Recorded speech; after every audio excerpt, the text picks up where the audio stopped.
And I definitely wanted to go into the darkness phase by the AP going up twice in the refresh phase. That way the hero cycle was over. Because if I stayed in the hero cycle and raised the AP up to 6 during the hero cycle, that means that the hero cycle is interrupted. If it's interrupted, I'm still in the hero cycle, but the darkness is activating. And that means that prone would keep me from playing cards such as interrupts. So since I finished the hero cycle and went into the deck phase, I'm good to go. We have several different types of enemies out there. Our air Iathi is going to activate first because of its lightning reflexes. And it's going to bring the fire Iathi with it as far as group movement goes. Its closest target is the Acolyte. Its weapon has a range of 2, so it's going to move so it can get within 2. So it'll just have to move 2 spaces, and it's already in range, no problem there. Which will make the Acolyte the fire Iathi's target. That molten hammer that it has a range of 1, but it can move 3, so it's only going to need to move 2 to get within range to attack the Acolyte. Now we have the Cycline, our hunting party. The closest one would be the soldier. Now the apprentice is also closest orthogonally, but there's no way for them to get there as easy as it is to get to the soldier. All of our enemies are intelligent, so they're always going to make room for each other. The Cycline are all ranged, so this scout here is going to bring these those 3 behind him with him. So he'll move here to get in range for the soldier, and then this one will also move within range. There's no other way for them to get there. They can move 3, so these remaining ones are going to move into place as close as they can get to that soldier. And then we have these 3 in the back. The soldier and the apprentice are both 4 away orthogonally, and then the next tiebreaker would be proximity, then rage, and then threat. Well, they're both the same distance away. None of them have rage. The apprentice has a higher threat. Her threat's 2, soldiers is 1. The Cycline can move 3. And this one on the edge here can get within range to attack. And he'll bring his buddy with him here as part of the hunting party. Then we got that 1 minion all by himself there. He can't really get in range to attack anybody. Again, orthogonally it's the same, but the soldier would be the tiebreaker there with proximity. So he'll move into range and get ready to attack in another turn. The melee attackers will go first. We'll have the fire Iathi attack the Acolyte, and then we have 2 Cycline attacking the soldier and 1 attacking the apprentice. The fire Iathi has a courage of 3. No problem there. Easily gets to attack. He gets to roll 2 10-sided dice to make his attack, and he has a target number of 6 and scores a hit on the Acolyte. That is a successful hit, so we're going to roll 3 fate die to see if he gets any darkness symbols. And luckily he does not cause a dark eruption. The Acolyte will take a damage, be down to 5. The soldier didn't take any damage during this attack, but I believe I forgot to take a point of damage from her because of the molten armor from that fire Iathi that she killed earlier. So we'll put her down at 4. Now we have the 2 Cycline attacking the soldier, and they have a courage of 5. And one of them is successful. They can attack with 1d10, target of 6, and they missed. But they have perfect sight, so they can re-roll missed attacks 1 time, and is unsuccessful the 2nd time. Before the Cycline can attack our apprentice, I'm going to use my interrupt of Rift Walk, and I'm not going to move very far, but that will break off the attack since they only have a range of 1. The enemies have activated and attacked, and now we will have our deadly spawn and spawn 2 captains. Let's take a look at the captains for the elementals. Here is their card. I believe the name would be Io or Ao. I'm not quite sure. I'm going to go with Io. In order to hit them, you need a target number 6 twice. Luckily they're a little slower, they can only move 2. Very courageous, shouldn't have a hard time attacking, and they each have a life of 4. Let's take a look at their brutal attack. For each attack they can roll 3 10-sided dice and 4 fate dice. They get to do 2 attacks on one target, and they only have a target number of 5. They use a Kelemite sharded mace. Again, 2 attacks on one target. It's a melee weapon. It does 1 damage per hit. But these water elementals can freeze us. So when they roll those fate dice with their attack, if they roll even 1 darkness symbol, the hero is frozen. Each time a hero is frozen, it's going to clog up one of their action spaces. And those action spaces, when it has the frozen token on it, cannot be used to play an action card on. It doesn't reduce threat in the hero deck phase, and that status of frozen stays there until it is cleared. It doesn't just go away. Plus these huge elementals, these water captains, they have a freezing wind. It does 1 damage to all adjacent heroes per darkness cycle. So if they're next to us when the darkness cycle kicks in, they're going to do 1 damage just because of their freezing wind. Here's the mini for this big guy. We got 2 of these things to deal with. Look at that mace. That doesn't look like it's going to be good. Well, I wanted more of a challenge. Here they come. And there are the big guys spawning from the lair. We definitely need to take care of this lair because I don't want any more of them coming out. And we definitely don't want them to be combined into a mini-boss. Before the darkness phase ends, I'm going to have the Acolyte use his interrupt of Soothe Wounds, so I can restore 2 vitality to 1 target within range, and it's going to gain me 2 threat. The soldier's right next to me, and she's down to 4, so we'll bring her back up to 6, and add that 2 threat onto the Acolyte. That will bring us to our hero cycle, which will activate Hearn's Pitfall. And now we have to roll 1 fate die each, so we're going to roll 3 of them. And if any of these fate dice match any of the hero's symbols, again, Rage, Faith, and Arcane, they're going to get hurt and get knocked prone. Well, it's a good thing we healed the soldier because the Rage symbol just came up, which is going to do 2 damage to her and knock her prone, taking her back down to 4. Unfortunately, our soldier has been knocked prone, which means she cannot play cards during this hero cycle or move. She will have to rely on the apprentice and the acolyte to take care of things around her. Also, I forgot to film the air Iathy getting its attack off. It did not pass its courage test, even though it only needs to get a 3 or higher. I rolled a 1. So it did not get to attack, so nothing was missed as far as you getting to see what it does. What would have happened is it would have taken the soldier and pulled her closer to the lair, because at the time these 2 captains, these Io, were not out yet. But it didn't even get a chance to take a shot at the soldier because it failed its courage test. This is not going to be a good round for our heroes, unfortunately. We don't have a lot in the way of attack cards currently in our hand. I will have the apprentice change who has hero's edge, because it says you may choose another hero next hero cycle.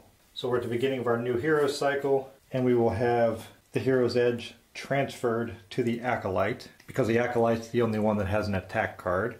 The acolyte is going to play Armor of Faith. That way each enemy has its attack's target number increased by the number equal to the faith of the acolyte, which is currently 3. So their target numbers go up by 3. With the exception of the Fire Iathy, who ignores all hero target number effects. So everybody else on this tile, enemy-wise, their target number will go up 3, except for the Fire Iathy. I just changed my mind as to what I'm going to do because I noticed that the darkness track is at 0, so they're not going to activate unless I go crazy and add a whole bunch of AP. So I'm going to get everybody ready. I'm going to have the Acolyte also play Hand of the Father, which locks him in to not being able to move. And that's going to let him restore 3 vitality to any of the heroes on the tile. And he has plenty of faith to affect every hero. Hand of the Father is going to add 2 AP though, and cause the Acolyte to gain 4 threat. But it will get us ready for the oncoming attacks by restoring 3 vitality taking the soldier up to 7, and the acolyte up to 8, and the apprentice up to her max of 7.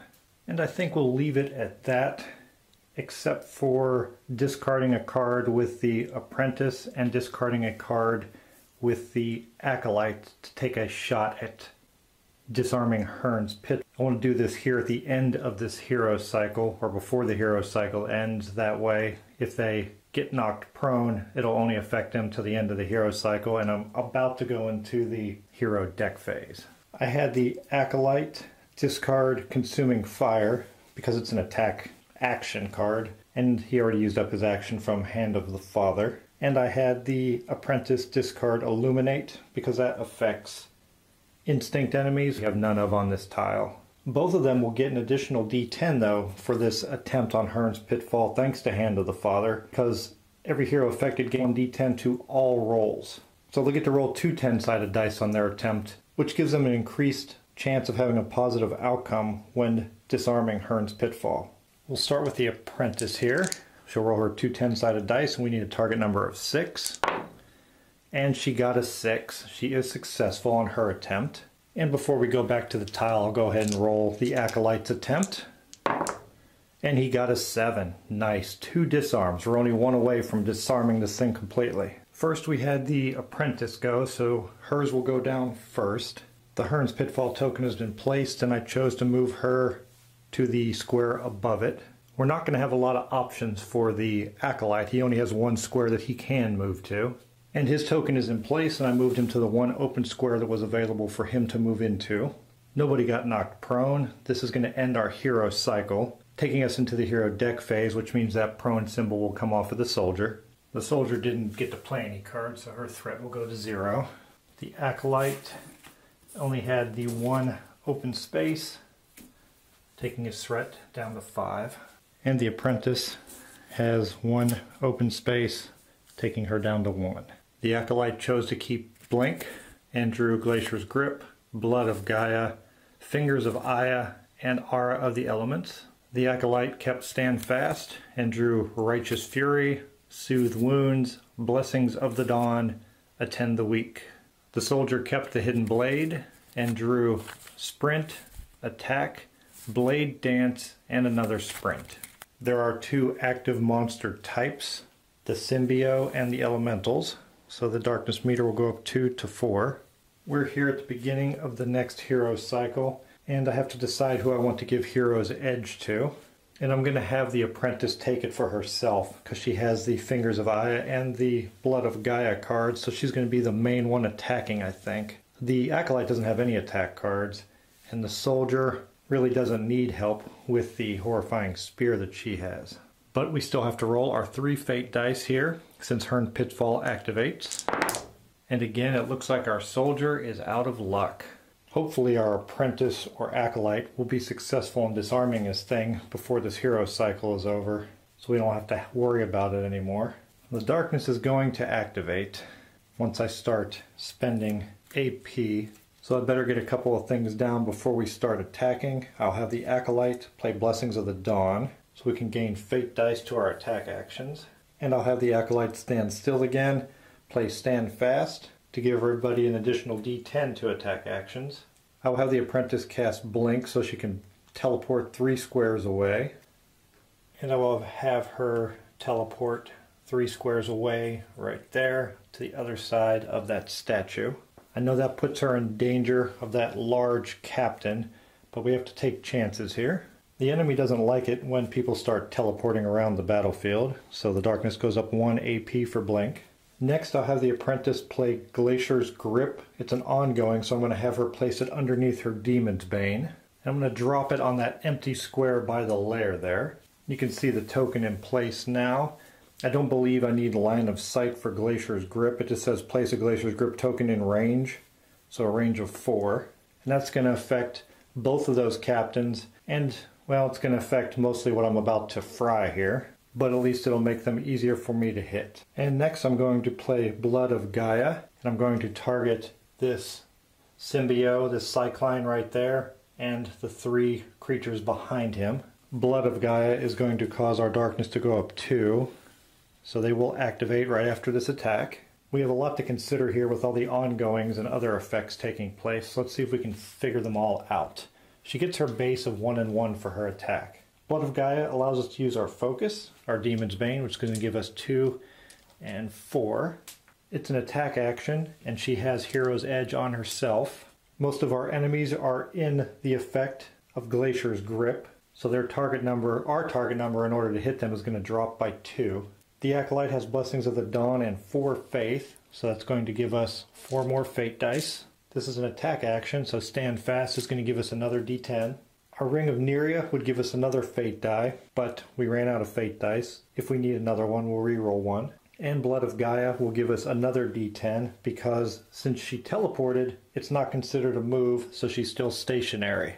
The Cycline has a target number of 4, which is now 2. And the Air Iathe has a target number of 6, which is now 4. So we're going to need 2 results of 4 or greater for that Air Iathe, and 1 result of 2 or greater for the Cycline. So let's roll this massive pile of dice and hope for the best. This 10 and this 7 will take care of the Air Iathe, and one of these 2s is enough for the Cycline, thanks to all of the effects that helped us out there. We didn't make our Fate dice recipe. I could re-roll 1, but I didn't clear any ongoing, so I don't need to. The Blood of Gaia, fire comes raining down. See if I can get him out of there without knocking things over. Taking out that first Cycline, the Air Iathe, and these 2 Cyclines next to them. 3 or more enemies were defeated, so we'll drop another treasure. Right where that third one was taken out. Taking the Apprentice's threat up 4 to 5. Well, let's see what happens to us now. We did activate the darkness. If the lair has been damaged, spawn 6 minions. Ooh, it has been damaged. So we're going to get 6 more elementals out of there. Ow. All hunting packs are doubled in size for the rest of the act. Well, this act is almost over. The captains will activate before the minions. And we're going to spawn 2 captains. What? The captains will activate first. There is one of the IO right next to the apprentice, so it's going to stay there and attack. The other one can move 2, and it's closest to the Acolyte. So it's going to use both movement points because that one square is within Glacier's grip. We'll have the captains do their attacks. First we'll start with the attack on the apprentice. This big guy gets 3 10-sided dice and 4 fate dice. It's going to get to attack 2 times on one target, so it's going to attack the apprentice twice. It has a target number of 5. The apprentice does have the helm, which allows her to reroll 1 enemy fate die during an attack targeting you. So for each attack she can reroll fate die. And her Ring of Neria allows her to ignore 1 damage per darkness cycle. Let's see what happens. Let's have him do his first attack with a target number of 5. He is successful. He did get a darkness symbol, which would normally cause frozen, but I'm going to have her helm allow her to reroll 1 enemy fate die for each attack on her. And it is unsuccessful, so no frozen. But she will take 1 damage from that attack. But I will ignore that 1 damage with the Ring of Neria, so nothing happened to her. He is going to attack again with that huge mace. And is successful. Gets 1 darkness symbol, which will have her reroll. And this time it also misses with the frozen. But she will take 1 damage from the Calamite Sharded Mace. And from the Freezing Wind, which is the IO's buff. Does 1 damage to all adjacent heroes per darkness cycle. So she'll take 1 more damage for a total of 2. Definitely could have been a lot worse. That takes her down to 5 health. The other captain will attack the Acolyte. And the Acolyte has the Solace, which has a special of +2 target number versus captain attacks. So it's going to give him an additional 2, which is going to make it a little harder for him to be hit by this captain. Same as with the apprentice. He's going to roll the same number of dice. And he would have needed a 7, which he did get. He did roll a darkness symbol, so it's going to freeze one of the slots on the acolyte and inflict 1 wound. And we will get his second attack. Also successful, no frozen slot. So that's 2 damage from the attacks, and the acolyte will take a 3rd damage from the freezing wind. Here's the little snowflake token to signify the frozen condition. And I'll put that here in my action slot and take my 3 wounds, going down to 5. I almost forgot to spawn the 6 minions because of the event. I should have done that before the activation. Here's the 6 minions. I did 2 of each type, 2 fire, 2 earth, and 2 air. And initially the captain would have been right there, so I didn't spawn any that were in his way since we already moved and did the attack. There's still plenty of spots around to place the 6 minions. And now we'll activate the minions, starting with the air Iathi, who get to activate first. And they can move 6, and they have a range of 2. This is the closest 1, 2. This air Iathi is 1, 2, 3, 4 orthogonally from the apprentice, and 1, 2, 3, 4 from the acolyte. If we look at their priority furthest away, well, they're both the same. And then lowest of vitality. Right now, the acolyte is at 5, and the apprentice is at 5. Arcane. Arcane definitely applies to the apprentice, so she will be the target of both of these Iathi. I don't think there's any way either of them can get into range, so there's no possible way for them to reach that target. So their next available target would probably be the acolyte, which they could get within range to attack. This one will move 1, 2, 3, 4, 5. So that gets within range and to be able to attack. And then the other one will follow right behind. Not able to get into range to attack, but get close to the target. I'm going to ignore the attack for the air Iathi this darkness cycle because they burst. And if they hit, then their attack doesn't do damage, but it pushes the hero 3 squares towards captains. Well, he's already right up against a captain, so it wouldn't make sense for it to try and push him 3 squares towards the other captain, since he's already up against one. And the overdrive special has them activate again, and they would just do the same thing, so I'm just not going to bother rolling the dice for the air Iathi this round. Next, the melee attackers will activate. I'm going to have the Iathi go first because they have more courage, so they would act first in my opinion. Well, we have one fire Iathi right here next to the acolyte. He's going to stay in place. We have one fire there, one there. They can only move 3. Well, this one is 2 away from each the apprentice and the acolyte. Their priority is threat. The apprentice is at 5. The acolyte's at 5. Next would be the best geared. They both have 3 advanced cards. The apprentice has 2 of the blue cards, which are the more rare items, so I would say she is better geared. So he will move 1 in range to attack her, and that'll take 2 moves for him to get there because of Glacier's Grip. And the other fire Iathi up here is kind of trapped because it would need to move 1 onto the lair. Oh, it can make it there. So 1 and then 2, 3 into the Glacier's Grip area. I know that lair is within Glacier's Grip, but I don't think it would affect the movement in the lair. So it was 1 onto the lair and then 2 more movement points to get there. What else do we have? We have our 2 Earth Iathi back here, and they are closest to the acolyte. They're not going to be able to get next to the acolyte, but we can move them a little bit closer. Let me move that die. So 1 will move there, and then this one will, just stay where he's at. And then we have our Cycline. These 2 already have a target. These are only 2 away from the soldier, so it would make sense that they would go there. 1, and then 1, 2. He'll follow behind. I'm going to make a judgment call here, and I don't think he would follow behind and not get an attack. He's going to go 1, 2, and go up there separate. I know that doesn't follow the scout rules, but I think it would make more sense that he's going to go help his other friend that he sees up there already attacking the apprentice. Alright, we have a lot of attacks going on here. Let's break all these down and get these courage rolls taken care of. The fire IFE will get theirs taken care of first. So we have one attacking the acolyte and one attacking the apprentice. And they have a courage of 3 each. Along with our earth, they don't get to attack, and I'm not going to have the air IFE do anything because they're just going to move them towards the captains. So we got one each of the fire IFE to test their courage, and they each have a courage of 3.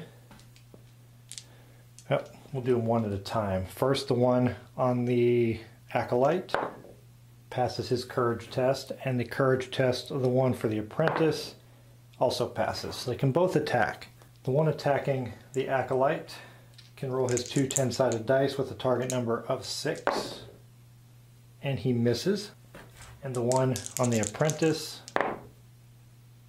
is successful. So she's going to take 1 wound. Now we're going to roll the 3 fate dice because that's successful attack for the dark eruption. Oh, and there's 2 darkness symbols. So re-rolling one of them is not going to change anything. The dark eruption is going to cause 1 damage to all adjacent heroes, which is the apprentice. Now, does it cause 1 damage per darkness symbol? I'm not sure. So I'll have her re-roll one of those because of her helm. Oh, and she got a darkness symbol again, so I guess I have to make a judgment call here. The card doesn't say 1 damage to all adjacent heroes per hit or per die, so I would say that the dark eruption is just 1 damage in total, no matter how many darkness symbols come up. That will cause our apprentice 2 wounds, taking her down to 3. Now we're getting into dangerous territory. She already ignored 1 damage this darkness cycle, so she can't do that again with the Ring of Neria. Next we have our attacks from the symbio, or the cycline. So we have 2 attacking the apprentice. We have 1 for sure attacking the soldier. Is this one attacking the acolyte or the soldier? What is their priority, proximity, rage? Well, the soldier is the only one with rage, so we'll turn him around and he will attack the soldier. The cycline have a courage of 5. We'll do the 2 that are attacking the apprentice first. 1 is successful. Let's roll his attack, which is 1d10 with a target number of 6. And he is successful with that attack. Our apprentice is taking quite a beating. She's down to 2. Luckily, everybody has a vitality potion. And we have the 2 attacking the soldier with a courage of 5. And 1 succeeds and rolls its attack with a target number of 6 and misses. But I forgot, it gets to re-roll. It missed. Wow, there was a lot going on there. I hope I got everything correct. I doubt it, because there was quite a bit as far as modifiers and things going on, so anything that you notice that I missed, let me know. That way I can improve the gameplay, especially when we get into the next act. I know that the fire IFE attacked. These 2 I'd ignored. Those 2 didn't have range. This one attacked. They attacked. Both captains attacked. I think I did everything. The only thing left is we have a deadly spawn, which means 2 more captains are going to appear. So things are definitely going from bad to worse. There's not really a lot of room for these big guys out there. So I can have 1 spawn next to the lair there, and the other one, there's nowhere next to the lair that it can spawn. So I'll have him spawn back here, which is 1 space away from the lair, which is the next of, oh, actually, no, I'm right. This blue line means I can't move into it, but it doesn't block line of sight. I was thinking I could put him right there, but that's not the case. And I think that's all for the darkness cycle. And that was an interruption of the hero cycle, so we're still in our hero cycle. I have no more slots on the apprentice that I can play anything. The soldier is still prone, and the acolyte, I could do some healing with the acolyte. It's going to cause him to gain 3 threat and put him up to 8 if I use 10 the week. The darkness cards, or the deck, is empty, which means I'm going to have to reshuffle it. And there are events in there that cause the threat penalty to activate if a hero is at threat level 8, so I don't want to put myself in that danger. So I will go ahead and end the hero cycle and go into the hero deck phase. But wait, I almost spoke too soon there, because I want to try and disarm this darn pitfall trap. I will have the Acolyte discard Attend the Weak to take a shot at disarming Hearn's pitfall. We don't have any modifiers that are going to help us here. We only get one shot at it. So we need a target number of 6. Yes, a 10. Perfect. That thing is finally disarmed. This is the final disarm action. We lift him out of there. Throw the pitfall tile down. Now I can't place him here because that has a red symbol around it. So he can either go there on that treasure or here. And I think I'll move him here because thanks to that pitfall trap, which has the blue around it, this captain cannot move into it to get into range to club us with the mace. It kind of traps him in there. So we'll go with that. Hopefully we can use that to our advantage and try and pick these captains off from a distance. But I need to take care of that lair. I can't afford to have these things pouring out of there over and over again. We managed to disarm Hearn's pitfall. We don't have to worry about it anymore. And it's going to reward us with 2 serendipity. And we have a total of 6. And this serendipity is quite useful at times. So this would be a good time to quickly go over what we can spend serendipity on. Unlike other quests and adventures, when we go from act to act in a story quest, we're going to get to keep our golden serendipity. So we have 6. And you can spend either 1, 2, 3, or 4. If you spend 1 serendipity, you can draw 2 treasure tokens, add 2 fate dice after a roll, provide plus 2 d10 to non-combat actions, or summon Talic 3 Dunes, which is a merchant. If we spend 2, we can add 2 d10 to hit before a roll, extend the quest timer by 1 hero cycle. This doesn't have a quest timer on it, but some of them do. Look at the top 2 cards in the darkness deck, place one on top and the other on the bottom. That might be useful. If we spend 3 serendipity, we can do a heroic event roll where you roll 1 fate die, and depending on what symbol comes up, that's what the reward. If we roll a darkness symbol on that heroic event roll, you get New Dawn, which resets the AP to 0. A rage symbol causes Last Stand. All heroes inflict plus 1 damage during this hero cycle. A faith symbol gives you Second Wind. All heroes heal 4 vitality. An arcane symbol causes falling, inflicts 1 damage to all enemies in a 3x3 area of effect. A guile symbol gives you King's Bounty. Pick up all treasure on the realm tile. And finally, the nature symbol gives you Sinking Sand. A ribbon of quicksand 2 squares deep runs across the tile, regardless of realm tile size. Enemies in the quicksand cannot move. So that's random. You don't know what you're going to get. Something like King's Bounty would come up right now. That's not a lot of use to me. So that one is kind of iffy if you want to do it or not. Or you could spend 3 to have a Call to Arms, which summons 1 ally per tile. And if things are getting out of hand here, maybe it's time for us to summon an ally. And finally, if you spend 4 serendipity, you ignore a darkness event or resurrect, which means a hero doesn't die but is returned to life with 3 vitality. And I'd like to hold on to 4 serendipity and not spend below that now that I have 6. That way, in case somebody dies, I can use it to resurrect them. Before we do the hero deck phase, I need to make a quick correction. The soldier was knocked prone by Hearn's pitfall, and I remembered to mark her as prone, but I forgot to subtract the 2 damage that she should have taken from it, so she's at 5. Her threat's already at 0, and she has nothing in slot. The Acolyte has 1 open slot to reduce threat down to 4. Remember, this one is frozen, and that stays in effect until it is cleared.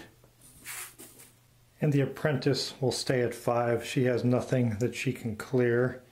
Let's see. I'm going to go ahead and just clear the Sphere of Deflection and get it out of there, because we don't have any ranged enemies except for the Air Iathy. Don't really need to worry about that, though. And Blood of Gaia gets cleared too. Now she has some openings, and don't forget Glacier's Grip is under the Demon's Bane. The Apprentice kept her Fingers of Aya and obtained Leech, the Mountain Crumbles, Attack, and Arcane Sigil. The Acolyte kept Righteous Fury and gained Intercession, Sprint, Hustle, and Last Rites. The soldier kept Hidden Blade and drew Drawing the Ire, Your Mother is a Crawler, Hustle, and Harvest of Bones. 2 active enemy types remain on the board, raising the darkness 2 up to 3.